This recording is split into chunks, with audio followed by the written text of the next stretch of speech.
May I kindly ask the panelists for agriculture to take their seats before we invite the Deputy Minister of Agriculture, Food and Agriculture, to give his introductory keynote.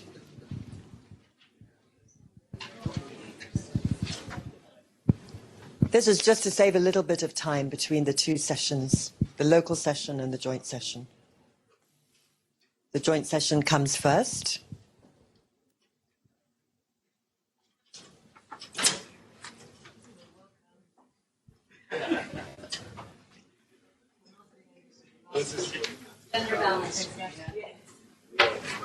So as soon as Berlin is ready, I'll invite Honourable George Udro, who is the Deputy Minister of Food and Agriculture responsible for horticulture, to give a 5-minute keynote, introductory keynote, and will then allow 5 minutes for Q&A. This is going to be very tight. We don't have much time, but maybe we could take 2 or 3 questions on either side. So be prepared for that. Before we move into the panel discussion, which is a local discussion, and we'll have more time for Q&A then too. But it is going to be quite tight. So if you're waiting for Berlin, Berlin is ready. Berlin is ready? Yes. Wonderful. So may I now invite Honourable George Udro, Deputy Minister of Food and Agriculture, responsible for horticulture, to give us the introductory keynote.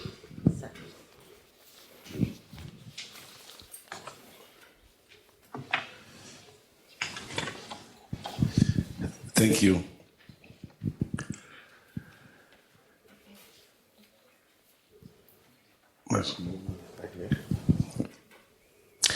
Distinguished participants of this forum, the media, ladies and gentlemen. It is an honor and pleasure to be invited to this special investors forum, which provides the opportunity for Ghana to share with participants of this forum investment opportunities in the agricultural space. I commend the organizers for organizing this event, which offers a platform for mutual dialogue on investment opportunities for our two countries. It is also worth noting that this is organized under the aegis of the G20 Compact with Africa, which seeks to promote private sector-led development.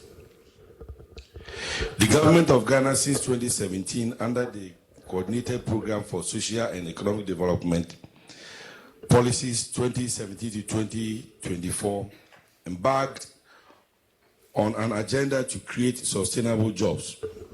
It goes without saying that this agenda has to be driven by the private sector with support from the public sector through the enabling environment.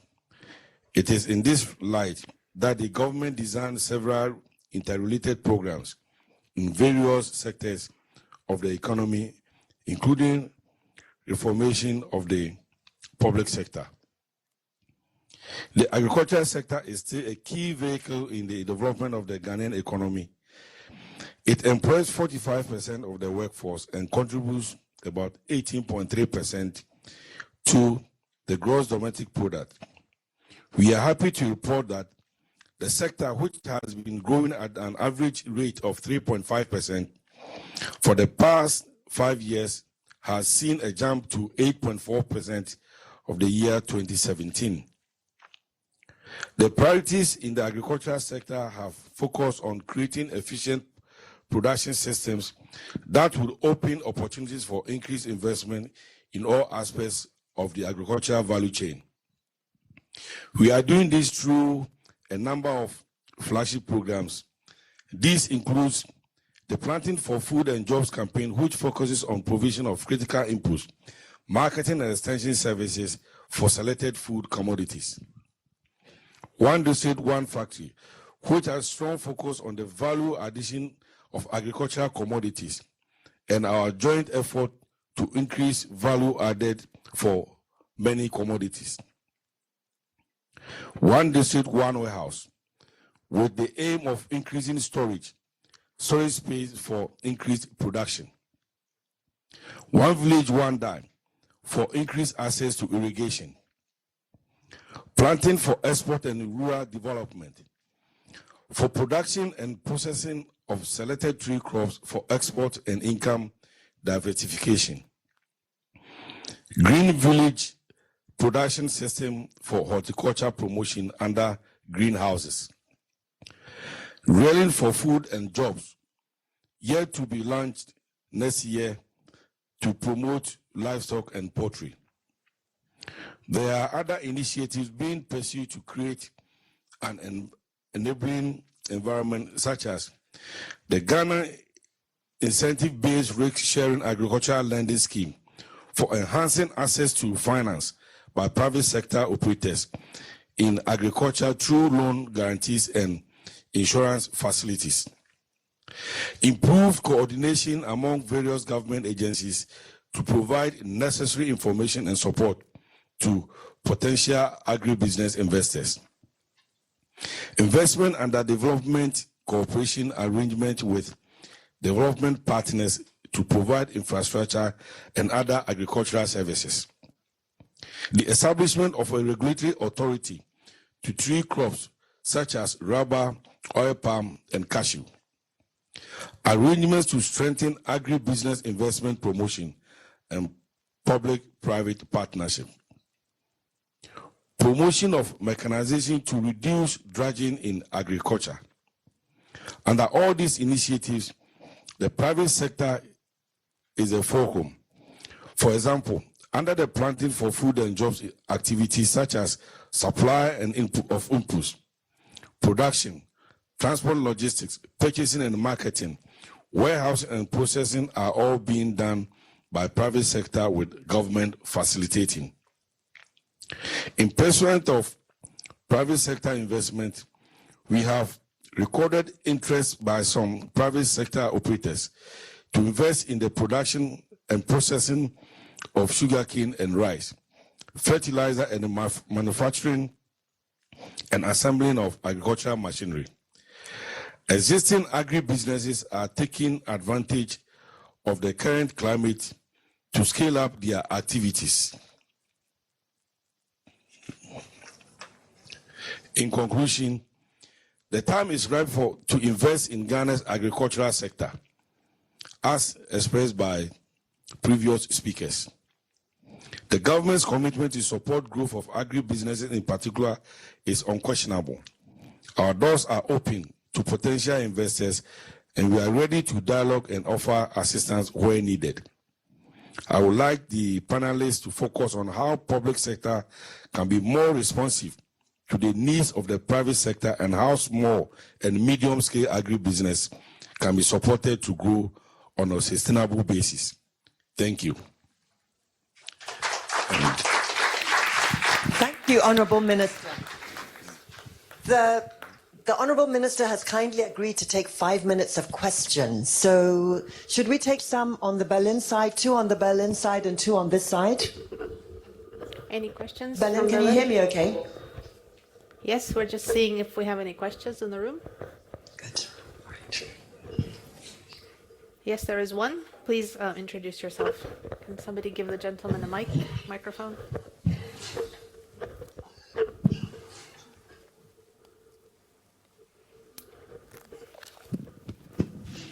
Okay, the microphone is coming. Charles Janka from Berlin, German African Cultural Institute. I would like to ask the Honorable Minister about the mechanization of agriculture. How is it going to be implemented, especially affordable for farmers to mechanize their agriculture programs? Do they have any sort of incentives which could improve their production? Thank you.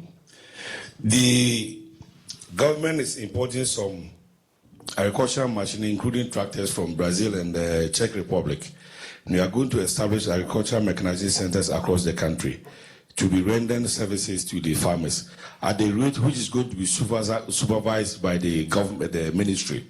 So the rate, you should make sure the rate is affordable for the farmers to access these facilities to enable them to increase their yield. Thank you. There's one more question from Berlin. From Berlin. No, sorry, there were no more questions. Oh, there's one in the back, please. The gentleman in the back. Can somebody please give the microphone to the gentleman in the back? This is Colin Baffo, HP Consult, Bad Berka, Germany. With regard to the facility that Professor Janka just asked, my additional question would be, is there any way that the government is going to give guarantee for the financiers who are coming from Czech Republic or from Brazilian? Thank you. This facility I'm talking about has been there already. It's an existing facility which we inherited as a government. In fact, about 30% of the tractors from Brazil has already been supplied. It was a loan facility the government took between these two countries. So it's an ongoing facility which is going on, and the government issued a guarantee to back these facilities. So this process is an ongoing facility which we are trying to expand to enable the farmers to render this, for the farmers to access these facilities. Thank you. Yeah, my name is Michael. I would like to know what are the criteria for one to access this particular facility as a farmer? And secondly, what are the maintenance policies that you'll be bringing out for those going for this facility? Thank you. These mechanization centers are going to be owned privately. It's going to be a private sector-driven facility because we've done this for the past, giving credit to farmers in this country. And there's an idea of anything coming from the government is free. That has been the system. That is why we've been always making a loss at this sector. So this time around, it is going to be a private sector driven. The maintenance and everything is going to be done by the owner who is owning the mechanization center within that. So the fee they are going to charge is where the government is going to sit down with the operators and make sure the fees are accessible to the farmers, not to overcharge them for them not to access their services. So this time around is purely private sector operating.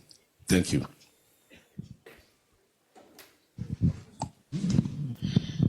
So my name is Emmanuel.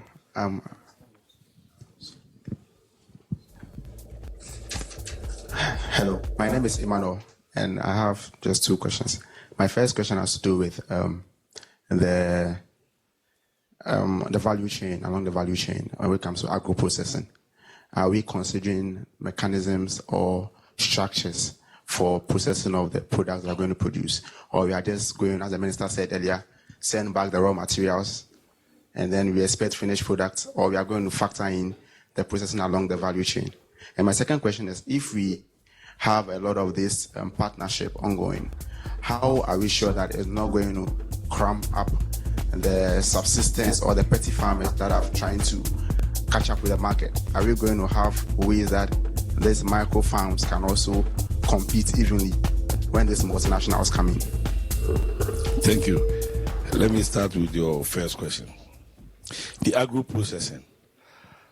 Right now, we know you have the national buffer stock for food security, and they have been charged or tasked to mop up all the food from the farm gate. No? They buy them and put them in the warehouses for storage. Okay, so then I think we can continue this conversation about 4 processing factories in the north processing maize into corn, flour, and others to be used for bread and other things. Now, the national buffer stock is there to buy every produce, and I can confirm to you last year, no farmer in this country, especially those who produce cereals, all of them were bought by the national buffer stock and then onward distribution to the schools and the police and the hospitals, as we witnessed last year. And this time around, we are going to send them to the one factory areas which factories are ready. we are supposed to provide the raw materials. So sending the raw materials away and then bringing the finished products into the country is where we are working towards now. In fact, let me inform you that last year we used to import a crop like maize, but last year is the only year since 2006 we never ever imported 1 grain of maize into this country because of the planting for food and job. So right now we are trying to focus on the processing, like you just mentioned, and we are engaging with certain people who are setting up these industries, as stated by the one they said, one factory. And the farmers, the smallholder farmers are the key. Don't forget that Ghana, we produce a lot of cocoa, and we don't have commercial farmers who are doing cocoa. It's these smallholder farmers who have 5 acres, 10 acres, and you combine, then you get a total volume of cocoa we export. Same thing is happening to those who are doing the cereals as well. So these mechanization centers are going to be assessed by these smallholder farmers who are owning 4 acres, 5 acres, 10 acres in total. So every farmer, no matter your size, you will have access to these mechanization centers so that you assess, that will enable you to increase your yield. That's the main focus on the smallholder farmers. Thank you.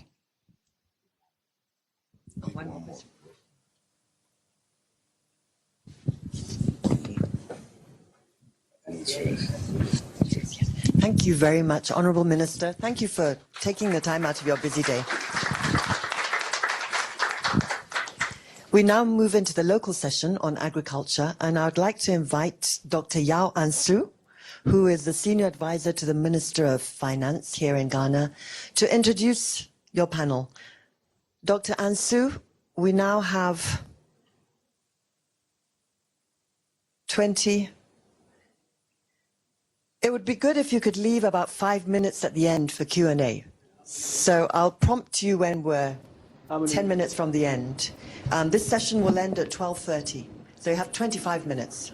Okay, thank you, Dede. As you all heard, agriculture is a very important sector to Ghana's economy. Over 50% of the people are employed. Around 50% of people are employed in it. And we also heard this morning about industry, about importing about 1.6 billion worth of cars.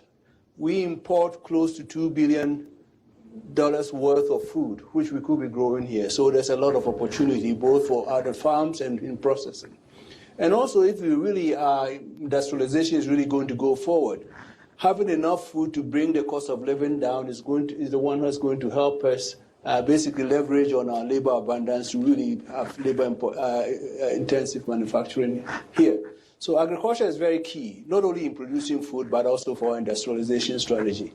But there are a number of opportunities and challenges. And to help us discuss them, we have an excellent panel comprising, on my left here, Catherine Kroboduse, founder and managing director of Eden Reef Limited in Accra. We have also Kenneth Kwate, a very enterprising farmer, managing director of Sidals Limited in Accra. We have on my right, Hodia, who is head of Africa Regional Office of MIGA, World Bank of the World Bank Group. And then lastly, we have Nana Winful Finn, who is the head of the Regional Office of the North Fund, based in Accra. So, a number of issues. There are a number of opportunities and issues in the agricultural sector. Why don't we start with you, Ken? Maybe get your take, particularly on the land tenure situation, which is really important if we're going to go modern commercial agricultural sector, and also your views on the agribusiness scene in Ghana. Thank you. Thank you very much, Dr. Ansu. As you know, I'm actually a livestock and poultry farmer, and I ventured into crops also. My experience in the land tenure system although I know it's quite challenging, has not been as challenging as most. So I'm not too sure I'm the best person to speak to that. But I do believe that once the land tenure issues that we experience, which are more intense in the urban areas than actually in the rural areas, the biggest problem we would have in our sector in agriculture is the markets. The markets are extremely large. To give you an idea, in 1996, I believe it is, when I chaired the National Poultry Farmers Association, the figures we were looking at were, the figures we were looking at for the market through imports was about the equivalent of $30 million. The latest figures I saw last year was $360 million. Which, just in poultry? Yes, just in poultry. So clearly the market is big, but unfortunately the local industry has been marginalized out of it.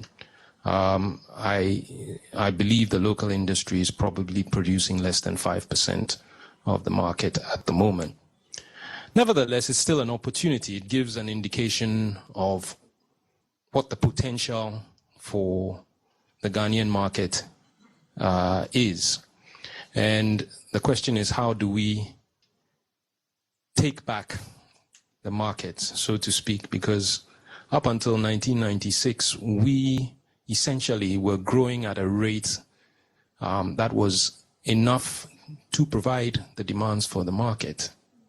And then unfortunately for us, we liberalized our markets, and the markets exploded, and we have just not been able to keep up.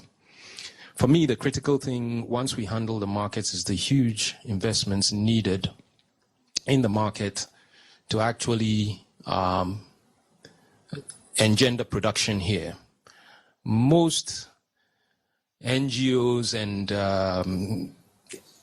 people who come and look at our situation focus mainly on how can we get the farmers to produce more efficiently. But that is it's a continuous thing, regardless of whether you have a large market, you are constantly focusing on being efficient. It is how do we get to the large market? And here we need a government policy that would allow for the holding of large stocks. By that I mean large inventories that would allow us to manage our markets better. It's not good enough, in my view, to just say we're going to ban or tariff or quota the numbers. If you're going to do any such thing, it has to be accompanied by you having the inventories, the stocks, to manage the markets. And that is where I see the investment opportunities, actually, in the processing and holding facilities. When you look at it, even to take 30% of the market back, you need, I believe, inventories in the range of about $80 to $90 million. And therefore, for me, that is where I see investment opportunities once we can get government policies to back up this kind of investment. Thank you. Okay, thank you very much. So, Catherine, how do you see it? How can we really catalyze and really actualize the tremendous opportunities in agriculture in Ghana? Okay, thank you very much, Dr. Ansu. I would like to take this opportunity to use myself as an example so that one can understand the investment opportunity, or one of them, that is in agric. If one looks at the sector brief on agriculture and the agriculture-friendly land policy, it seems that policies are being done on land banks for release of large commercial farming, and I think we need commercial farms in agriculture in Ghana. My company is Eden Tree Limited, and We are a small company, and small SMEs in Ghana, we need investment, we need the push, we need partners to be able to grow. An article on Graphic Online said that we import $2.4 billion of food into Ghana, which runs across rice, sugar, sorghum, frozen chicken, fresh fruits, and vegetables. What I'd like to do is focus on one vegetable, just one, because this is my area. We import a lot of carrots into Ghana. When we started Eden Tree about 21 years ago, we were importing from Togo. Now the demand has gone beyond Togo, and we're importing carrots from Holland. If we can get investment from Germany to come and partner and just go do a commercial scale carrot production, I think it will benefit the local demand, and also we will then tend to export carrot into Europe and the sub region. And we also want to focus on value added. We don't want to just export raw carrots. So there's the opportunity of, if Germany comes in to partner us, we need the machinery, we need advanced technology, we need carrot experts, we need the processing facilities, and all this makes the idea extremely attractive. We currently provide processed carrots, salads, and vegetables, but it's only for Accra, and it's on a small scale. However, if we have a partner in, Blue Skies, they have been successful in exporting cut fruits into Europe. So that opportunity is there for us to be able to export cut up carrots, cut in all shapes, combine it with other vegetables, add nitrogen gas to it to extend the shelf life. And there is a product that has a market that can actually help us both export and the domestic market, so that we stop, we are not importing everything into Ghana. So that's one opportunity that I have. The other opportunity that I see is that machinery, we really don't have tools and implements for smallholder farmers. There's nothing in between the hoe, the cutlass, and the tractor. So therefore, there's actually an opportunity for a training center to be set up for the engineers to be trained to be able to manufacture these small tools and implements locally.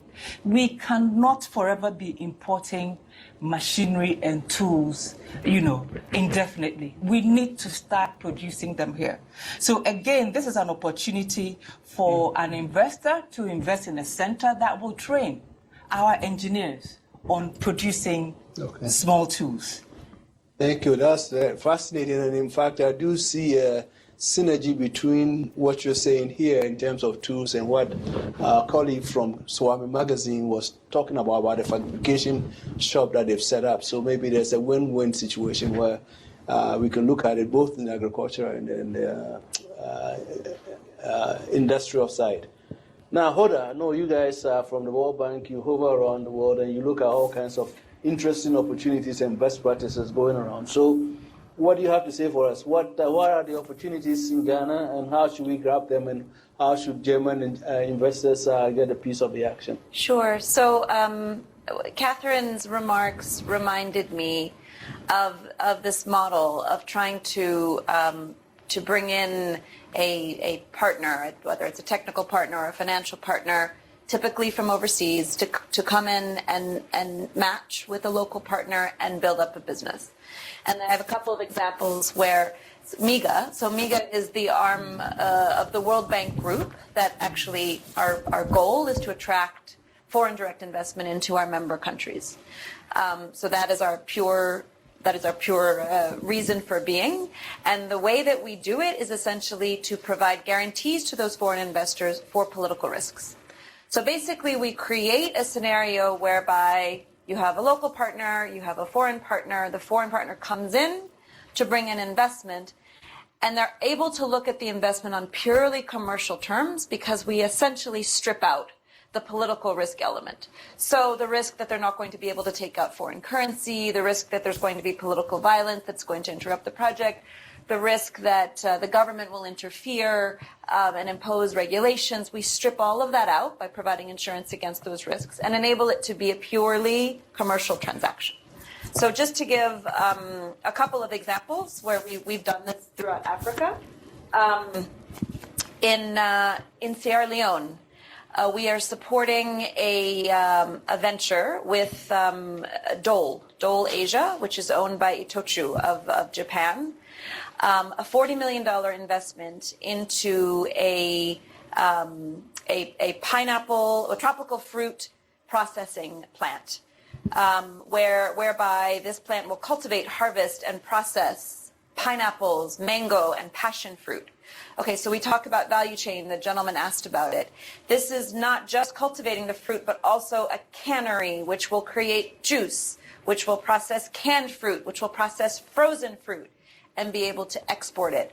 The goal of this venture is to produce 120,000 tons by 2023, with an annual revenue of $35 million a year. So this is a very large venture, and it's in Sierra Leone, one of the riskiest places to do business on the continent. If it can be done in Sierra Leone, most certainly it can be done in Ghana, right? This venture will create 3,500 jobs. Most of them will be local. So local farmers and local workers, and it will contain a training center, as you mentioned, training, and a program to help farmers grow these fruits. That's the kind of thing that we're seeing, and we're really hoping to do more of throughout Africa. And I think there's definitely opportunities here in Ghana. To give another example, and this is not a project we're involved in, but I got very excited during the break when I met my friend Charles Atia, who produces Bee Diet, granola, and cereal. So Charles has one mill. He buys seeds from local farmers. He mills the seeds, and he produces various different types of organic breakfast cereals. This is millet, his best-selling product. And he also bakes and creates and packages granola, which is sold in organic markets here in Ghana. So Charles is one, he's one investor, he's one entrepreneur, right? But he needs investment. He asked me, can you help me? Can you help me raise money? Can you help me find a foreign investor? And I hope that we can, because Charles needs many more machines. He needs many more mills. He needs to invest in capital to increase his production and hopefully be able to export it someday. And that's the kind of thing that NIGA can help support. I'll stop. Thank you so much for that. It's very exciting, and I hope Charles can be helped, and others like him too. Now, Nana, Northfund is the new kid on the block. There's a lot of excitement about your coming. And particularly given Norway's track of particularly green energy and engineering and stuff. So we're really excited. And what are you planning to help us do to move our agricultural sector upwards and link it to industry? So first, thank you very much for having us, everyone. As Mr. Ansu alluded to, can you hear me? Yeah. Okay. As Mr. Ansu alluded to, we opened up our office fairly recently at the end of last year. Let me say. We have spent a lot of time looking at agribusiness in particular here, because our focus is largely, it's all along the value chain, but based on our historical experiences. Hello. Yep. But based on our historical experiences, particularly in other regions of Africa, our focus has shifted to the middle of the chain. So we can look all along the value chain and invest in opportunities all through, but we can only do primary, meaning production, like farming, alongside upstream or downstream, and we can do anything else further down the value chain. By way of introduction, Norfund is Norway's development finance institution. We're 21 years old. We are quite specialized. We focus on food and agri primarily in sub-Saharan Africa. We also invest in renewable energy, financial institutions, and funds. Now, on the food and agri front, which is where we have spent most of our effort, we've looked at over 100 companies in the food and agri space here in Ghana in the time we've been here. So just a few general observations looking across that sample. And most of this will unfortunately not be news to many of the practitioners in the sector here. Few of our agro-processing companies are operating at capacity today, for reasons that include inconsistent supply of inputs of the right quality and quantity. It touches on some of the points others have made on the panel. Many of the SMEs in agribusiness remain constrained by a lack of access to reasonably priced capital. Across the value chain, we see common trends that threaten the sustainability of the companies playing there. Few true institutions exist. Unfortunately, we have not done a good job of building those as Ghanaians. When I say an institution, I mean with appropriate governance, systems, processes, companies that can outlive their founders. In many instances, what we see is that there are very few companies that have survived more than one generation here. Most of the ones that were here when I was growing up in food and agribusiness don't exist or are shells of themselves now. Many companies are still barely operational as a result of reasons that include, in some cases, just poor capital structure. In addition to all of the systemic issues we've talked about. And I think at the heart of most of these issues is the fact that there really are not adequate linkages in the value chain. So every year, year in and year out, we have many crop subsectors where we end up for several months of the year with a glut of product because we're not processing enough. Conversely, we have all of these processing entities that don't have enough inputs to process and cannot source the inputs of a consistent quality locally. And so most of their inputs are actually imported. Sometimes these problems can feel overwhelming because it feels like there is a more holistic approach needed. I think many of the policies in place from the Ghanaian government itself, as well as from institutions such as Norfund and other European ones, are the right ones. But I think they lack coordination in some instances, and we're all not talking to each other, which is a part of the reason we continue to have these issues persist. Now, from Norfund's standpoint, the way we think about this is at the heart of the issue is the fact that whether it's in agribusiness or other areas, by introducing our capital, we look to do a lot more than introduce capital. We look to build an institution that the founder can leave behind, that our children will come and meet, because I think that is really the crux of the issue, in addition to the systemic issues around the sector. So when we come in, if we invest equity, we look to play a role in governance in the company. We look to have a situation where the founder can take a vacation. I mean, is it a company if you can't go on vacation for a month and expect things to run, right? We look to bring in place proper systems, proper processes, in addition to helping from an operational standpoint. The truth is, we operate in a really volatile environment. So even for the best of entrepreneurs, you can go to work intending to do A to Z things on your list. There's a fire to put out. Your generator is not working. There's no diesel. The power's out. You have to produce, etc. And so it's very easy to get your eye taken off the ball because of all that's happening around you. When you have an institutional investor, one of the things we look to do is to help you focus on a game plan for a particular period of time, where we help you execute. You are driving, it's your company, you have operational expertise that we probably cannot match because our expertise is more financial. But the truth is, in partnership, we're able to keep you on track, whether it's through bringing other resources in to help. In many cases, we see management teams that need to be augmented. The founder might be a strong visionary, but perhaps not so great on the production floor, perhaps not so great at marketing and business development. So it's really taking a more holistic look at the company to see where it is that there are areas where we need to put in, in place measures that will move the growth plan forward and allow it to be attained in the time that we've all agreed. That's it. I apologize for not going through the slides. It didn't feel like the right forum for that. Oh, okay. Well, I think you've given us enough to think through. Well, thank you for all the panels. In view of the fact that the floor hasn't had much time to interact, I would like us to take a couple of questions, and I'm told there would also be additional time in the next session. So if you have any burning questions or clarification or comment or for the panelists, please raise your hand and I'll call upon you. Please make your question pointed and short.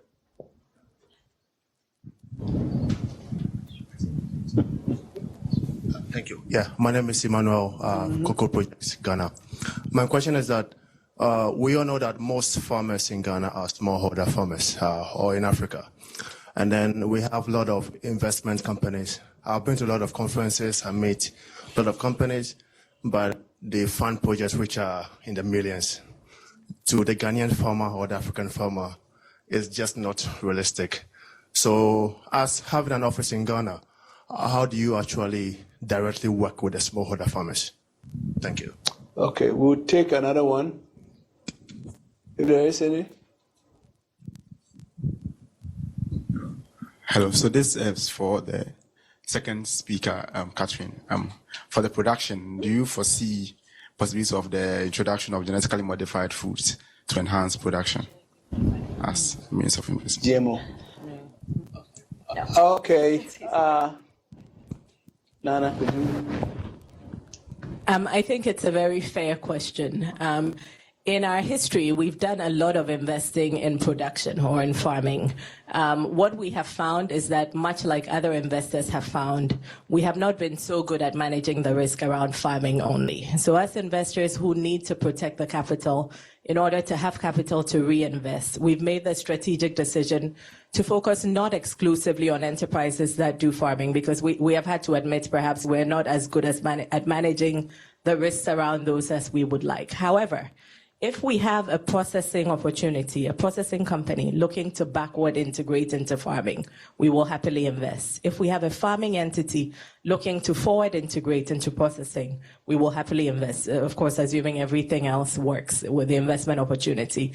In addressing smallholders, for our sorts of institutions, it's difficult to invest in a single smallholder. So what we look to do is to look at communities or cooperatives of smallholders, in particular when they are providing inputs into a processing entity. So that's the approach that we come at it with. I appreciate your point. It is largely smallholder farming we're doing in Ghana, but from an investor hat standpoint, it's also difficult to operate at the individual micro level. So this is our approach. Thank you very much, Catherine. Yes. Okay, I think I have. Okay. Okay, after Catherine, go ahead. No, go ahead. I just want to add to Nana's point, because we have a similar approach at MIGA, and I think most DFIs do. So in order to support small farmers, there's a couple of different models. So one is through cooperatives and other means of aggregating. Another is through agricultural banks. So just to give an example, MIGA supported the Land Bank of South Africa to provide capital, which was then on lent to small farmers throughout South Africa. Another way is so that's basically through a financial intermediary. Another way is through funds, through private equity funds that then on lend to smaller farms. So these are the way. There has to be some way in which to aggregate it to make it make sense. That's all. Good. 0 seconds. Go ahead. Yes. The genetically modified foods, no. My answer will be no, simply because I believe in the natural process. So I will be the wrong person to direct that question. My answer is no. That's very good and efficient. Time's up. Thank you so much. Join me in thanking the panelists. Thanks. And as I said, there will be opportunities in the other session to follow up with your questions. Okay. Thank you very much. Thank you very much, Dr. Ansu, for such an excellent session. We have completed it on time, and we are now going to link up again with Berlin for joint discussion on agriculture, moderated by Tanya Lozansky, who is the Senior Manager responsible for agribusiness at IFC in Nairobi.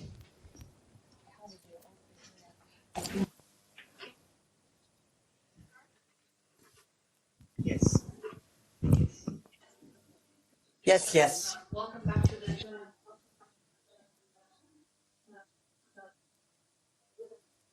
the Accra side.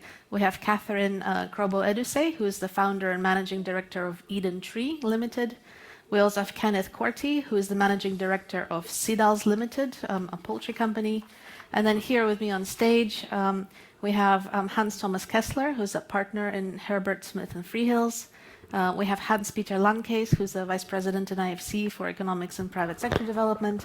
And we also have Franziska Holman, who is the Director for Corporates in Africa in DEG. So I think maybe first what we can do is bring a little bit of the conversation from both sides of the world into the room. And I'm going to ask you, Catherine, to perhaps summarize your 2 or 3 takeaways from the discussion that you just had in Accra.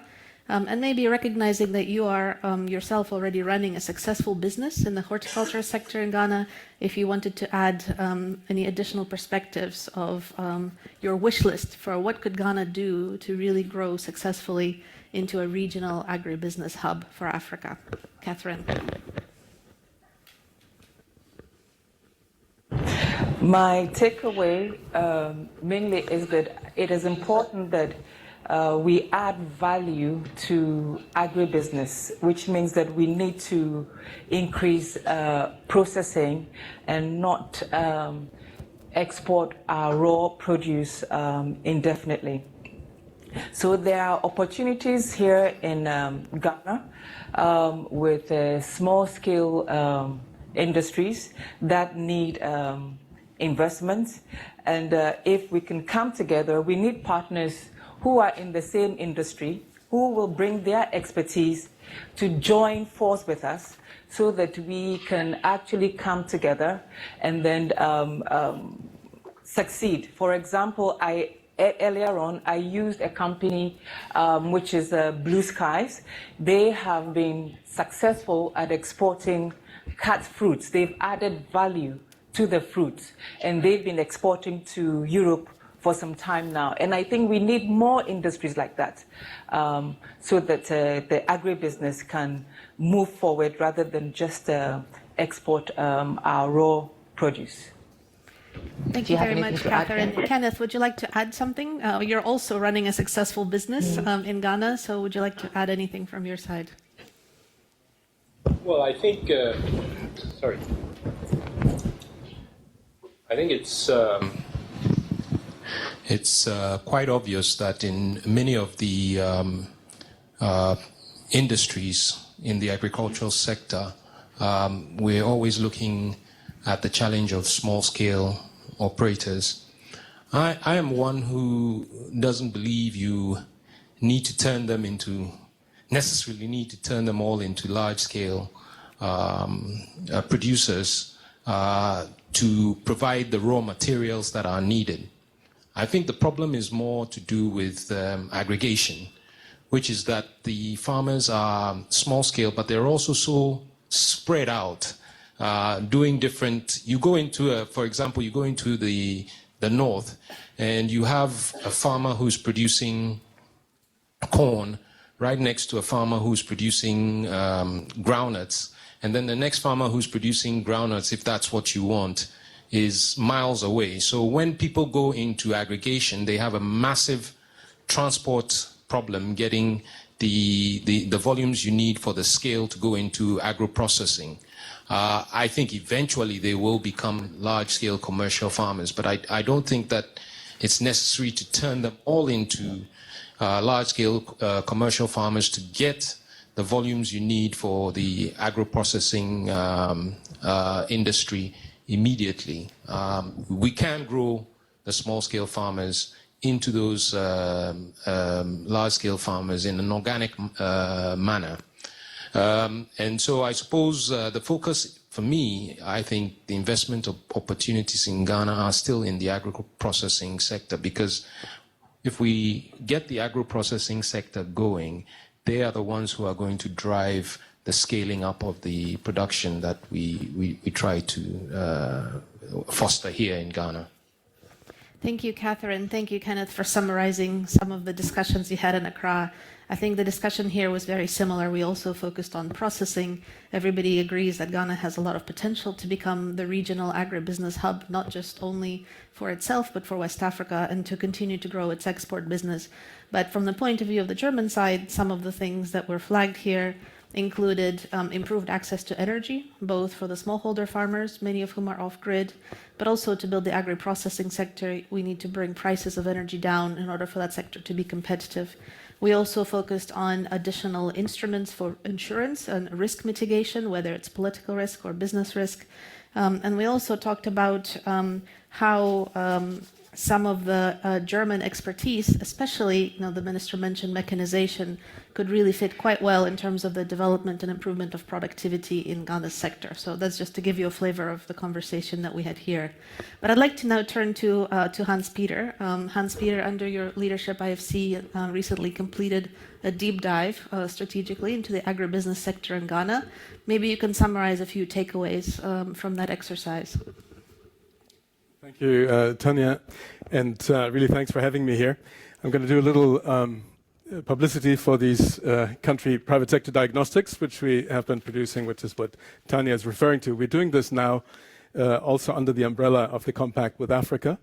It's an attempt to take a bottom-up perspective on different sectors in African countries in which we and investors that we work with perceive to be potential that is underexploited. And these are sectors where, by design, by our methodology, we try to find sectors in which we can get over the finish line within the medium term, where the problems are not very long-term and structural, but where there is investment potential, and through some action upstream in the policy area or in capacity building, we may be able to get over that finish line. In the agribusiness sector, which is one of the three that we identified and discussed in Ghana, in the agribusiness sector, we see very significant underexploited potential based on land, water availability conditions in Ghana, but also on Ghana's relative geographic proximity to European markets. For instance, when you compare with Kenya, high-value horticultural from Ghana can go to European markets by fast boat. From Kenya, they have to be flown in. That's a 25% cost advantage, which Ghana can exploit. And there are some companies that are beginning to do so. So Blue Sky, we just heard, is one of those companies. VegPro is another one, which is supported by IFC and USAID. I had the privilege of visiting VegPro's facilities 2 hours from Accra. What you find is that there is very fertile, well-irrigated land. You can bring your produce, in this case it's baby corn, you can bring those produce fairly quickly to the relevant logistics facilities and ship it off to Europe. They're working with an outgrower model, and I think that's true for Blue Skies as well, where smallholders produce for the company. So that's a fairly flexible model. It's a bit like outsourcing in manufacturing. Now, a key constraint that we see and that this diagnostic identifies across Ghana is land. It's been referred to several times. Partly it's the overlapping formal and customary rights that create complications in the land area. So how can you address land? That is an issue where AgDevco, for instance, is a company that's an aggregator of land. We know that DFID has been supporting land, and we at World Bank IFC are trying to get into that kind of support as well. How can we create land banks that become available for investors without all the complications? So overall, Hans-Peter, if I can summarize, the IFC and the World Bank Group are also quite optimistic on Ghana's potential. There are some barriers that are still holding back investment, but collectively, it's nothing that can't be addressed. The economic potential is there, and the competitiveness is quite clear. So, Francisca, maybe I can turn to you. I mean, in the last session, we heard that German food processing companies are maybe not very active overseas investors in general, but Germany has a lot of other potential that it could bring to Ghana, including in the area of skills, of agronomy, and also especially in the area of machinery. So you've been looking at these investments for many years in Africa. Maybe you can share your perspective on what's holding back German investors and what can we do to actually scale up this type of investment in Ghana. Thank you, Tanya.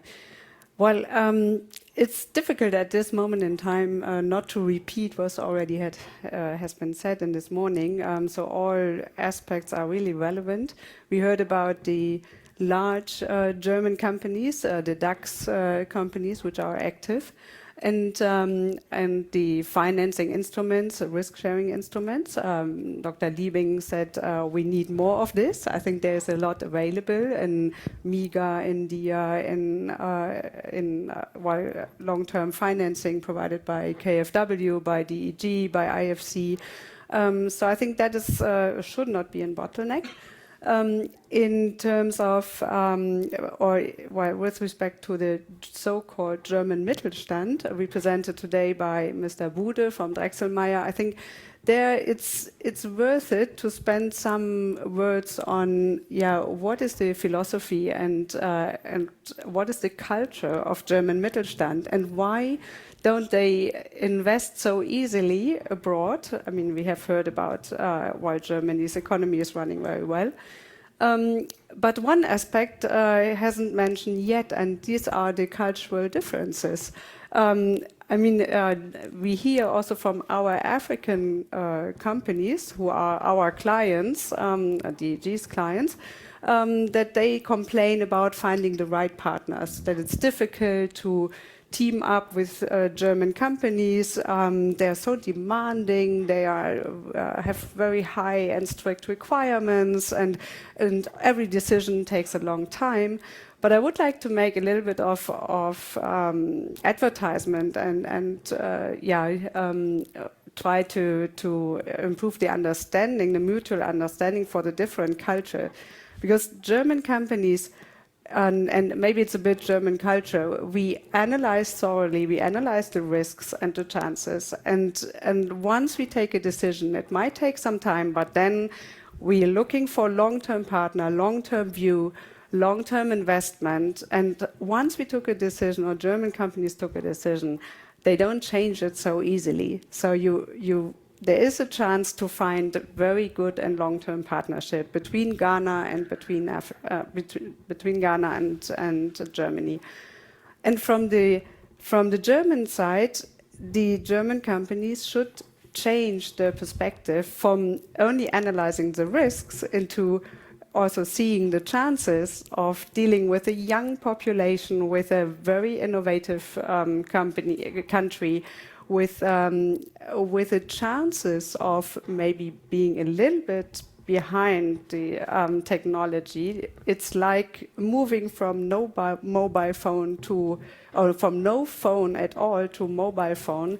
And now what we see are really high-tech investments in modern mobile data systems, for example.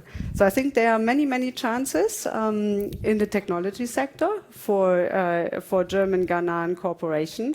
And of course, we need the support from the Ghanaian government in all these aspects which have been mentioned already, in land rights, instability, in water rights, etc. So, change a little bit the perspective and try to understand each other better and start cooperating. So a call for action also for the German companies. For all. They're great long-term partners to change a little bit their perspective on how they see opportunities in Ghana. So excellent. Thanks, Franziska. Hans Thomas, maybe I can turn to you. I mean, a lot has been said about legal stability, the rule of law. You're in this profession, so when you're looking at your firm's experience in Africa and in Ghana, what have been some of the major challenges, and would you also have suggestions for the regulatory agenda to help it easier for your clients to invest in Ghana? I think what Franziska just mentioned is really important to understand restrictions, limitations, imposed or characterizing the other side.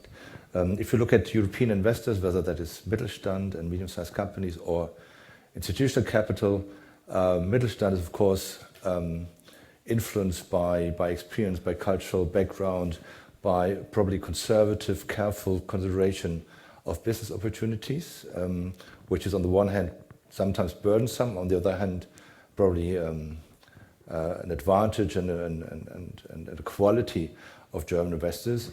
If you look at institutional investors, and one should not underestimate the strength of German institutional investors globally. We have insurance companies, pension funds, high net worth individuals who apply institutional criteria to investing in foreign countries. And if you want to attract and mobilize such capital, whether medium-sized company capital and investment or institutional investment, you need to understand what actually drives them, what limits them, what restricts them. And the rule of law is, of course, one important aspect. And if you look back into the 90s, for example, there were some big institutional investors from Europe who pursued a developing market strategy at the time. And many of them actually pulled back and pulled out of that strategy. And then over a long time, we haven't seen them really as very active, strong investors. That is currently changing. That is a big opportunity, I think, for Africa at the moment, because regulation is also driving institutional investors into what I would call impact financing and sustainable financing or investment. And regulation very clearly motivates institutional investors globally to look at opportunities in kind of developing countries, in Africa and other places, and they are going to do that. And with a view to attract them, I think there are a few points that an African country, an African regulator, legislator, but also an African businessman or woman should consider. They are European investors driven by regulation. There are certain points that they need to kind of comply with. Compliance is one point. Compliance is not only corruption and other points, but it's also, of course, land grabbing. You will not find an institutional investor taking a reputational risk investing into an agricultural scheme. You need to package an investment opportunity in such a way that investors and their capital providers feel good about it. And I think that is an important aspect. Structuring investments in a way that international institutional investors feels comfortable. And there you need, of course, professional advice, you need experience, you need to understand the other side. In that respect, I think it is not so difficult to actually do it because at the same time, still given the strict requirements they have to pursue, there is also a lack of such products and such projects. And of course, institutional investors will take a very positive view and try to be considerate when analyzing such a project, investment opportunity, and they will try their best. And therefore, what Francisco said, understanding each other is really important to analyze the limits, restrictions upon the other side, and then trying to structure a project in such a way that it works. I think that is what our firm has been trying to do now over many years, and that what we experience in many countries. So maybe just one follow-up question to you, and then we will actually start taking questions from the audience. So please start thinking about your questions. But Hans Thomas, in the last session, very briefly, this whole question of regional trade came up. And the fact that if Ghana aspires to be not just a hub for itself, but also for regional trade, that there are some still regulatory and transactional bottlenecks to moving goods across borders and logistics. Do you have any specific views on this topic or recommendations that we could also put on the table? I think agriculture globally is a highly regulated industry, given its social dimension and importance for nearly every country. If you look at the EU, I mean, we cannot blame Africa for having trade barriers, given our own history and what we apply in our free market, which is, of course, highly regulated and protective. I got my PhD on NAFTA, and in North America, for example, the North American Free Trade Agreement, agriculture was one of the hottest topics because it got such a political and a social dimension. So I think with regard to trade barriers, tariff and non-tariff, one should approach it, but one should also be realistic. It will take time. And usually those countries pushing it hard are those countries who can afford it best. And that is not different like in Europe, actually, than in Europe.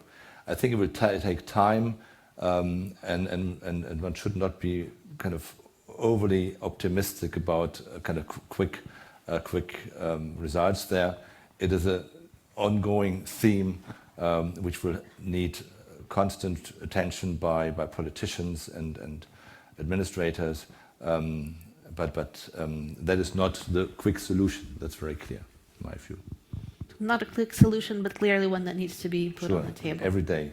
So why don't we open it up to questions, and perhaps we can go to Accra first. And if you could also introduce yourself, if you have a question to a specific speaker, please let us know. Otherwise, the best position will answer.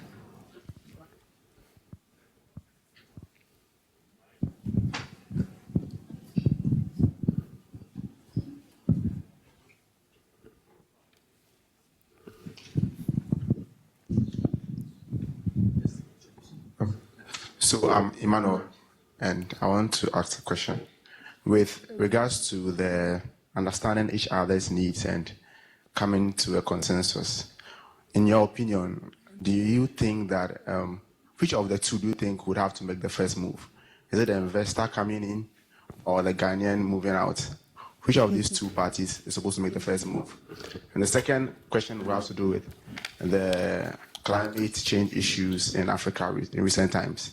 How would that be a standing block for an investor trying to invest in Ghana? Looking at how stringent the Germans are with analyzing risk. Thanks for the question. So who would like to start? Franziska? Right, go ahead. Okay. Well, who makes the first move? I mean, this pretty much depends on who has the strongest interest. Whether an investor goes to Ghana and seeks for partners, then he is taking the first step. And if a Ghanaian company entrepreneur is looking for a good partner in Germany, then of course, the initiative should come from this party. I think we shouldn't think about it whether it's the one or the other making the first movement into the other direction. It's just, we move together. We want to cooperate, and there are platforms, there are initiatives like this conference, like the Compact with Africa initiative. So let's take the opportunity and simply reach out and look for partners, whoever needs them. Thanks, Franziska. Fully agree with you. Does anybody want to take the question of climate change? Actually, maybe we should hear from Catherine or Kenneth first. Do you already feel that climate change is affecting how you operate your business in Ghana? Definitely, climate change is making the sun hotter and hotter during the dry seasons, and when that happens, it actually lowers our yields, and it creates a problem for us. However, again, I think technology will be what can reduce that factor, and so therefore we need expertise in that field as to how to manage the climate change, if there is actually a way in which that can be managed, as it is global.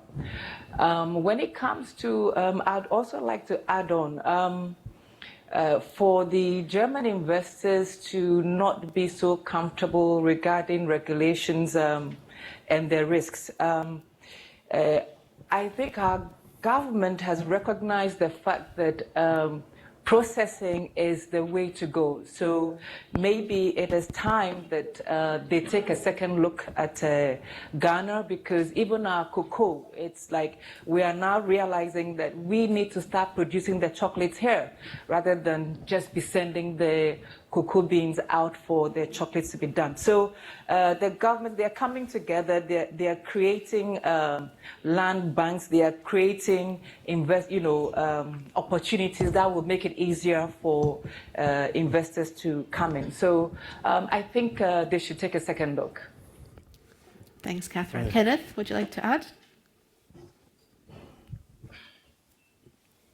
Well, not really to the question you posed, but if I can, I would like to ask a question of the last speaker out there, which was, I got a sense that the gentleman was, I'm trying to remember the name, but Hans Thomas. He spoke about how,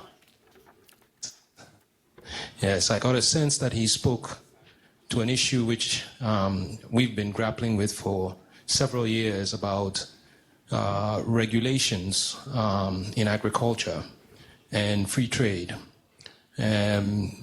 We have been part of this stance against liberalizing the markets here to imports for several reasons, including that agriculture on the other side of the world was not subject to the principles of free trade. And I think we have suffered for it. I think it's not just that we have suffered, it's actually denied the opportunity for investors to actually come into Ghana and invest in the agricultural sector. And I believe he sort of gave me the sense that he was acknowledging that we really need to take a second look at that. I don't know if I read him right, because this is something that is very dear to my heart, and I think it needs to be resolved. Would you like to come in? Or? Yeah, trade liberalization, especially in agriculture, is of course something I'm supportive of. I simply believe that it will go step by step, given the kind of political and social dimension of it, and that is what I said. I think it's altogether very positive. What is currently being discussed, it's not only about tariffs; it's also about non-tariff restrictions that hinder trade to flourish. And of course, from an investment perspective, it would be extremely helpful to kind of grow the markets that a Ghanaian domestic producer can supply, and the other way around. But I believe that this is one important aspect, but one of many, and that this one aspect will take time to be resolved and to be put into something better. In Europe, it has taken 60 years or so, or longer. And in the Americas, it has taken 20 years, and it hasn't been resolved yet. So let me turn to Hans-Peter. Perhaps you'd like to weigh in. Yeah. Actually, I'd like to go back to the question of who moves first. It's a very interesting question. And one thing to note there is that the question of investment in Africa, the question of investment in Ghana is full of misperceptions. The large companies, large German companies, large companies anywhere, they have knowledge on the ground. But the next tier, the Mittelstand in Germany and the equivalent elsewhere, they don't have the same kind of intelligence on the ground. They don't have the same transparency, the perceptions. And that is causing major obstacles. So one thing to note, is it risky to invest in Ghana? Is it risky to invest in Africa? If you look at IFC's portfolio, 60 years of investing across the region, it's a fairly healthy portfolio. We have a 4% NPL ratio, and it's not higher in Africa than it is in East Asia. Yeah? If we look at the database we have on infrastructure investment, just to take another example which is full of misperceptions, the credit quality of IFC's private infrastructure investments in Africa is higher than the average OECD private infrastructure credit quality. And in order to know that, you have to go there. You have to be interested. You have to invest in that knowledge. Now we have to help. We have to help with that step, and I think it's our institutions, Francisca, that really have a role in that. I think we also have to go and find the investors and tell them about it. We have to show them the instruments that are there. So we're all developing risk-sharing facilities, for instance. In agriculture in West Africa, we have, IFC has now set up a risk-sharing agreement, a risk pooling for banks that provide loans to smaller producers across the region. So there's a risk pool that makes it easier for them to lend into agriculture, for instance. That we hope to use these kinds of facilities to push out the boundaries. And the same is true for risk sharing in other areas. We heard that a little bit before. Thanks, Hans-Peter. Why don't we open it up to questions now from Berlin? Are there any questions in the room?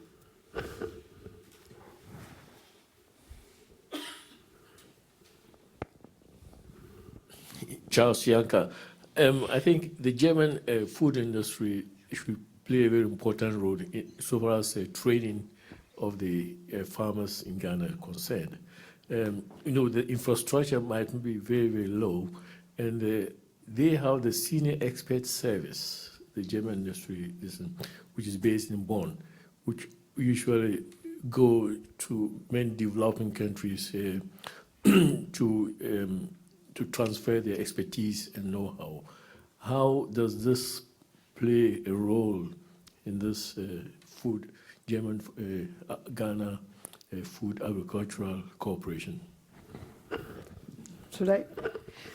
Well, thank you very much for the question. And before I answer the question, just one comment on Hans-Peter. I couldn't agree more. It's same with DEG. Our African portfolio is performing better than other portfolios, other regions. And the agri portfolio in particular is performing really well. So our experience is good. So obviously the risks are manageable. They are there, but you can manage them. And what I meant in who's moving is I would like to see Ghana and German entrepreneurs and partners to talk at the same level, to be at equal footing. And that's what I mean with it doesn't matter whether we are moving or they are moving. So we have to move together. To your question, yes, the German plays an important role in training. We have several programs. You mentioned the SES. There are vocational training programs. There's a program which is called Private-Public Partnership. KfW, with its Outgrower and Value Chain Fund, trains smallholders. DEG finances or supports all its clients if they want to invest in training. So we are doing a lot, and we are trying to bring in as much as expertise as we can at the different levels, be it environmental and social aspects, but also it could be energy, resource efficiency, it could be agricultural practices. So yeah, whenever we can add value to our normal financing, we are happy to do it. Thanks, Franziska, and thanks also for reinforcing this view that Ghana and Africa portfolio on the investment side doesn't have to be any riskier than in the rest of the world. And clearly, investors are making investments and are doing well. So there is already a history of success. Should we go back to Accra and see if there are any more questions or comments in Ghana?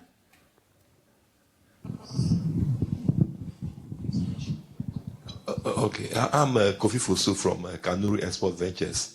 I'm into the processing of agricultural waste into high value end products like compost, pellet, and the like.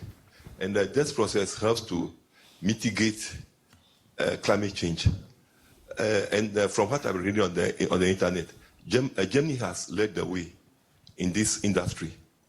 So my question is, to what extent can we leverage their expertise in this regard towards, because in effect we are going to kill two birds with one stone. This process of managing our agricultural waste will help reduce the negative effect of greenhouse gas emission. Then help us to grow our crops naturally. Crops grow with compost. I'm speaking from experience. I've done something in the house. And I harvested some tomatoes for 2 weeks now. They are still fresh outside the refrigerator. Thank you. Would anybody like to tackle this question in particular? And I think maybe we can broaden it, right? We had a discussion earlier that there is a lot of German expertise specifically, not just on the climate change side, but also on renewable energy and mechanization, the initiative that was mentioned by the minister. So how can we better leverage these know-how and these technologies to help improve the productivity in Ghana? What more can we do to make that happen? Would anybody like to? Hans-Peter? Yeah, I see. I'll take one aspect of this, and that's a general problem of scale in the renewables area, in areas like bioenergy, etc.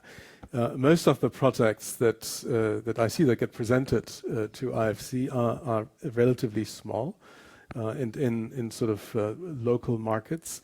They struggle with regulatory and other issues in these local markets. And because of the small scale, it becomes quite expensive to develop them. It's very time consuming. What we need to find is solutions that are replicable, easily scalable across situations, across countries, in order to bring down simply the development costs of these kinds of energy and other solutions. We're doing that in the solar area. There's a World Bank Group approach in which we're trying to create a kind of one-stop shop for solar parks, from land acquisition to offtake agreements to the tender documentation and everything else. And that worked in Zambia for the first time. We're now doing this in Senegal, Ethiopia, and Madagascar, and this is hopefully going to spread. I think these models also in the bioenergy area are what we should be looking for simply in order to bring down costs. I think we've mentioned it before. In many parts of Africa, we have a problem of market fragmentation. I think before everything else, before policy and regulatory and other problems, market fragmentation is perhaps the biggest obstacle to large-scale investment. And some of that fragmentation we can help to overcome by creating these public-private models, templates for working in these areas. Would you like to add? Yeah, I would like to give one example of also adapting to climate change and saving energy costs. I mean, we are talking a lot about investments in energy production, but it would also help if we save energy and water costs. And one of our clients, it's a Ghanaian food producer, dairy producer, Fan Milk is the name. They participated in a program which the offers for all clients, which is called Resource and Energy Efficiency Check. So we send experts to the clients, to the companies. They check the company and see where is potential to save energy, water, biomass, whatever. And they found out that in this company the energy saving potential was quite interesting. So it's not always about investing. Sometimes it's also useful to save energy in the ongoing process. Thank you, Franziska, and thanks, Hans-Peter. So we have just a few minutes left, and I think what would be good is just to have one last closing statement from each one of our panelists. Again, taking this view of the aspiration of Ghana becoming the agribusiness hub of West Africa. What is your outlook for the next 5 years? What do you think are the one or two most important things that need to happen to realize this ambition that we heard articulated so clearly from the government? So maybe we can start here. I think what Kenneth mentioned at the very beginning, we cannot expect every Ghanaian farmer to become a large-scale producer. I think that is going to be tackled and addressed differently. In Europe, we've seen associations globally, we've seen associations in agriculture as a common theme. I think that is one of the ways, and that is what we are going to see increasingly, also in conjunction with impact financing and impact investment, that we will try to empower the individual farmer despite him harvesting a relatively small piece of land, and to provide thereby access to finance, to fertilizers, to technology. I think that is important, one important factor socially on the one hand, but also with a view to attract international conscious impact capital, because otherwise I think some of the large institutions, including German Mittelstand, will rather shy away. So I think to strengthen the grassroots structure, to strengthen to overcome fragmentation, whether that is by improving feeder roads and other stuff, and thereby improving transport opportunities, possibilities in regions. That is really something important, and to rather look at this as a strength and something given, but trying to improve and help the current structure to actually live up to larger scale. I think that is an important factor, and that's something that we are going to see more strongly. Thank you. So now I think we have like 30 seconds or less for each of the remaining. So I'm going to be a little bit boring, but the number one issue is land. The number one issue is to have consolidated, sizable land that is well serviced by water, electricity, and roads. And for that, we need public-private partnerships. We have Henri Kerali here, the director for the World Bank. They're very active now.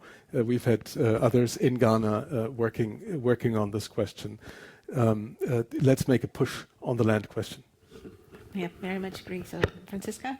On my wish list, there is biology and agricultural practices as part of the normal primary school education. Primary, secondary, and hopefully also vocational training. And on my a little bit more longer term wish list for Ghana, or the vision is I want to see Ghanaian products in German supermarkets, ideally the best chocolate of the world. Hey, here's to that. So let's go to Accra, Catherine and Kenneth for closing aspirations from your side.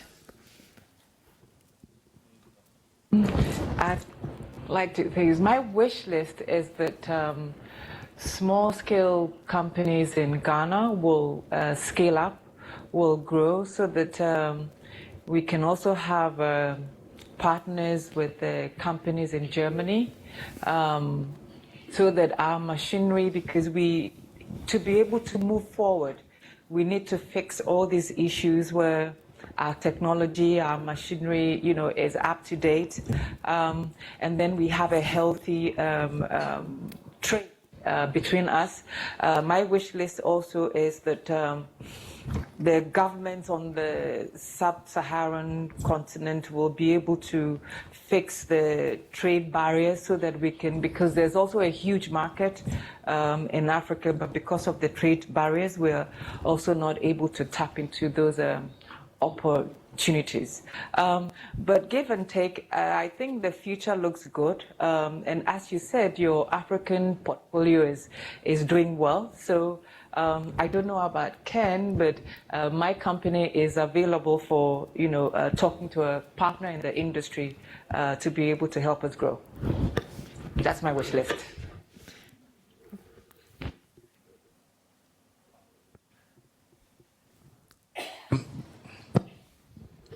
Well, since this is an investment forum, if I should call it that, I suppose the real wish is how we can foster investment from Germany in this particular case.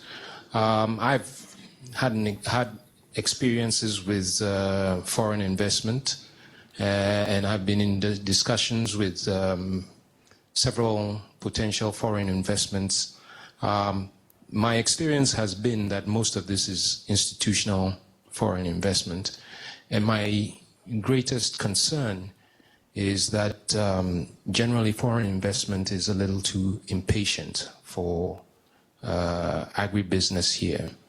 And I think if you even look at the great achievements in the agricultural sector achieved in most of the developed world, you will find that its success was very much dependent on much more patient money than institutional investment, foreign institutional investment has in Africa or in Ghana in particular. Most of my experiences is that they expect things to return to an attractive enough investment that they can pull their funds out in about 5 years. I don't see it possible to do anything with foreign investment that doesn't have enough patience for a minimum of 10 years. Quite frankly, from my experience, my 35 years experience in agriculture here at this moment, I don't know if it will change in the future. So I suppose, basically, I would like to say that we do need investment, but we do need investment that is more patient. And if we can get that through direct dealings with, I forget the name you call them, the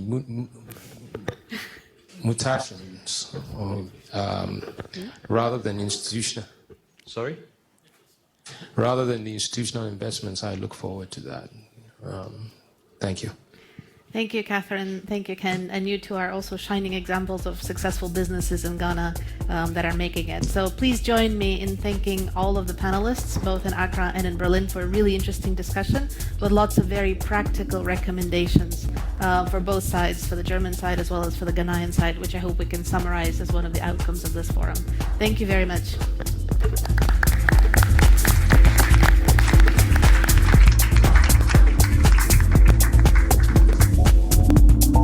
Thank you very much to all our speakers, moderator, and those of you who spoke from the floor for a really great session. And I hope all that discussion about food has increased your appetite, because it's now lunchtime. But it's a short lunch break. In order to synchronize with Berlin, we'll only have 45 minutes for lunch. We need to start again at 2 o'clock. Please don't run away, because the next session is also going to be really very interesting. Lunch will be served on that side of the building, and we'll receive a food pack. So you can find somewhere suitable to eat it. So everybody's invited to a coffee break for 45